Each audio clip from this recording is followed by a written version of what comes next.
Hi friends, कैसे हैं आप सब। मेरा नाम सीए वैभव कंसल है और आज मैं आपको बताने जा रहा हूं कि जीएसटीआर 3B के अंदर अब से लेट भरने पे, अगर आप जीएसटीआर 3B लेट भरते हैं या फाइल करते हैं तो उस पर इंटरेस्ट ऑटोमेटिक कैलकुलेट होके आएगा, ऑटो पॉपुलेटेड इंटरेस्ट आएगा। उसके बारे में रिसेंटली सीबीएसई की जो एडवाइजरी आई थी वो किस हद तक हमें ठीक लगती है और किस हद तक उसके अंदर कुछ कॉन्ट्रोवर्सीज हैं वो मैं डिस्कस करने जा रहा हूं। मेरे हिसाब से मार्केट में इस पे अलग अलग इंटरप्रिटेशन है कॉन्ट्रोवर्सी को लेकर, बट मैं आपको कुछ ऐसे एग्जांपल भी दूंगा जिससे आपको लगेगा कि एडवाइजरी बिल्कुल परफेक्ट है। और कुछ ऐसे भी हो सकता है कि उसकी परफेक्शन पे कुछ क्वेश्चंस उठते हो। ठीक है, तो लेट्स स्टार्ट द वीडियो। तो अब हो क्या रहा है दोस्तों, पहले क्या होता था, बिफोर 1 जनवरी 2022 जीएसटीआर 3B लोग लेट भर रहे थे या किसी वजह से ही भर रहे थे तो इंटरेस्ट कैलकुलेट नहीं होता था पोर्टल के द्वारा और आपको उसको खुद कैलकुलेट करके फीड करके जमा करवाना पड़ता था। अब लोग क्या करते थे कि अपनी पुरानी लायबिलिटीज को या फिर जो चीजें हैं लेट भरते हुए उसको डिस्कस तो या डिक्लेयर तो करते थे पर इंटरेस्ट नहीं शो करते थे। ये सोचते थे कि कभी कुछ आएगा तो हम उसको इंटरेस्ट पे कर देंगे। तो अब गवर्नमेंट ने ये बोला कि क्यों ना इसको ऑटो पॉपुलेट कर दिया जाए ताकि इस तरह की जो मिसयूज है पोर्टल के वो ना हो सके। तो ये तो मैंने आपको रीजन बताया कि जीएसटीआर 3B पे फंक्शनलिटी क्यों लाई गई है, यानी गवर्नमेंट अपना रेवेन्यू सिक्योर करने के लिए इस फैसिलिटी को लेके आई है, जहां तक ये इंटेंट लगता है। ठीक है, अब बात करते हैं कि ये फंक्शनलिटी है क्या। अब आपको क्या होगा, लेट्स से मैं जनवरी के एग्जांपल लेता हूं। जनवरी की रिटर्न जो कि आप 20 फरवरी को भरते हैं, मैं अज्यूम कर रहा हूं कि आप मंथली रिटर्न फाइलर हैं, अनलेस आप क्वार्टर रिटर्न फाइलर्स हैं तो क्वार्टर एंड के 22 से 24 तारीख को भरते हैं। तो अज्यूमिंग कि आपकी जनवरी की due date of 3B filing is 20 फरवरी, आपने 20 को ना भर के उसको 28 फरवरी को भरा तो आप पे ऊपर 8 दिन का इंटरेस्ट लगेगा। 8 दिन का इंटरेस्ट लगेगा जो आपकी नेक्स्ट रिटर्न यानी फरवरी की रिटर्न जो कि आप 20 मार्च तक भरेंगे उसमें ऑटोमेटिक कैलकुलेट होके आएगा, जैसे लेट फीस कैलकुलेट होके आती थी पहली बार। ठीक है, अब वो कैसे कैलकुलेट होगा वो भी सुन लीजिए। लेट्स से आपकी जनवरी की लायबिलिटी थी 10 लाख रुपीज और आपके पास इनपुट था 6 लाख रुपीज का इनपुट था आपके पास, तो आपका जो इंटरेस्ट लगेगा वो लगेगा 4 लाख पे। 10 माइनस 6 नेट टैक्स लायबिलिटी पे सेक्शन 50 सबसेक्शन 1 के अंदर रेट्रोस्पेक्टिव अमेंडमेंट आ चुकी है, नेट पे लगेगा और नेट पे ही लगना चाहिए।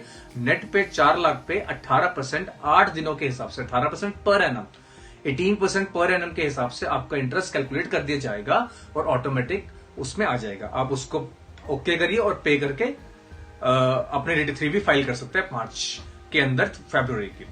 नाउ लेट्स अज्यूमिंग कि ये तो आपकी करंट मंथ का इंटरेस्ट कैलकुलेशन थी जो कि नेट टैक्स लायबिलिटी पे होनी है। यहां तक एडवाइजरी में कोई दिक्कत नहीं है और मार्केट में भी इसके ऊपर कोई परसेप्शन नहीं है नेगेटिव।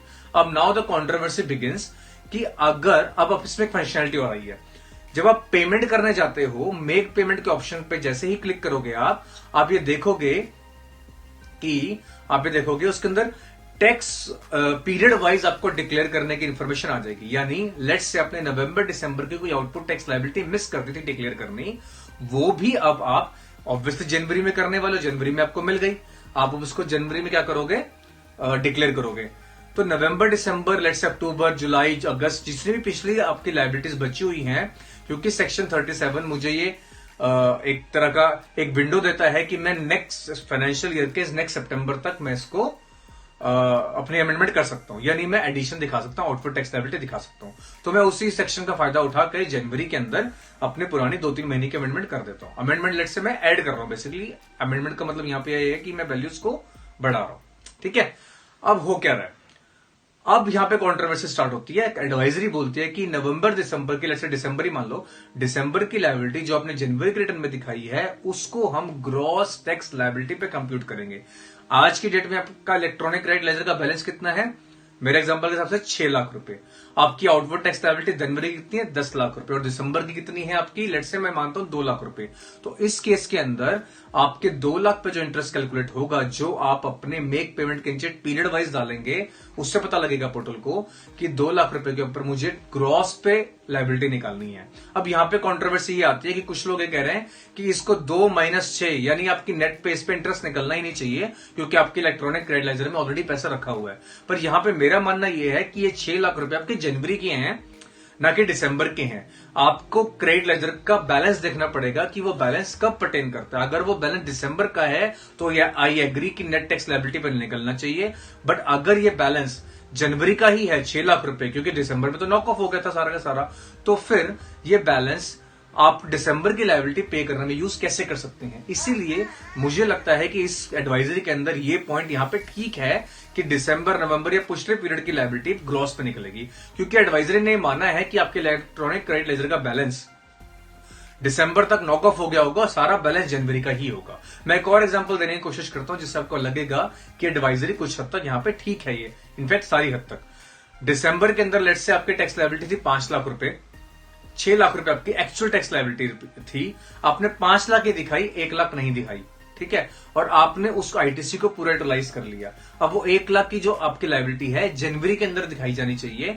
अब वो जनवरी के अंदर आप जैसे दिखाओगे उसके अंदर लायबिलिटी, तो आपकी जनवरी की लायबिलिटी हो जाएगी 11 लाख रुपए, 10 अपनी 1 उसकी।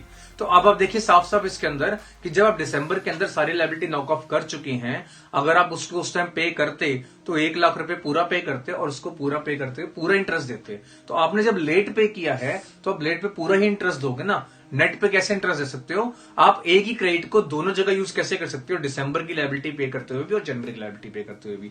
तो एज पर माई अंडरस्टैंडिंग इस एडवाइजरी के अंदर पिछले पीरियड की जो कंप्यूटेशन है वो काफी हद तक ठीक है, अनलेस आपका पुराना कोई क्रेडिट बैलेंस बचा हो तो इस एडवाइजरी के फेल होने की गुंजाइश हो जाती है। अब यहां पे एडवाइजरी आपको ये बोलती है कि अगर आपका इंटरेस्ट, एडवाइजरी नहीं बोलती, ये हमारी इंटरप्रिटेशन है, वो तो बात कुछ जनरली बता रही है कि अगर इंटरेस्ट जो सिस्टम कैलकुलेटेड है, अब मैं दोनों चीजें बताई आपको कि एडवाइजरी पिछले टैक्स पीरियड के इंटरेस्ट कंप्यूटेशन के लिए सही भी है और गलत भी है। अब अगर आपको लगता है कि सही है तो आप पे कर दीजिए, अगर आपको लगता है कि वो कैलकुलेशन गलत है, आपकी कैलकुलेशन कुछ और आ रही है, तो आप उसको अमेंड कर सकते हैं, एडिट कर सकते हैं। आप उस अमाउंट को एडिट कीजिए, अपना इंटरेस्ट डालिए, रेड फ्लैग आ जाएगा, लेट इट बी, आने दीजिए, कोई बात नहीं, और आप उसको फाइल कर दीजिए। अगर इसके ऊपर कोई नोटिस आपको आता है तो लेट्स फर्निश योर रिप्लाई कि जी मेरी कैलकुलेशन ये है, लॉ ये कहता है, इसलिए मेरी कैलकुलेशन ये है और मैं इसलिए इसको इस तरह से पे कर रहा हूं, दैट्स इट।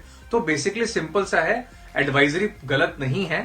हाँ, कुछ पॉइंट्स कुछ केसेस के अंदर 1 to 5-10% केसेस के अंदर इसकी गलत होने की संभावना हो जाती है, इसलिए एडिट का ऑप्शन आया। आप देखो लेट फीस पे कोई एडिट नहीं है क्योंकि लेट फीस फ्रीज है, नॉर्मल कैलकुलेशन है, पर इंटरेस्ट पे अलग अलग इंटरप्रिटेशन हो सकती है, इसीलिए इंटरेस्ट को एडिटेबल रखा गया है। तो माई एडवाइस टू यू कि आप अपनी कैलकुलेशन खुद करें, उसके बाद ही जमा करें interest. That's it. Thank you very much for watching this video.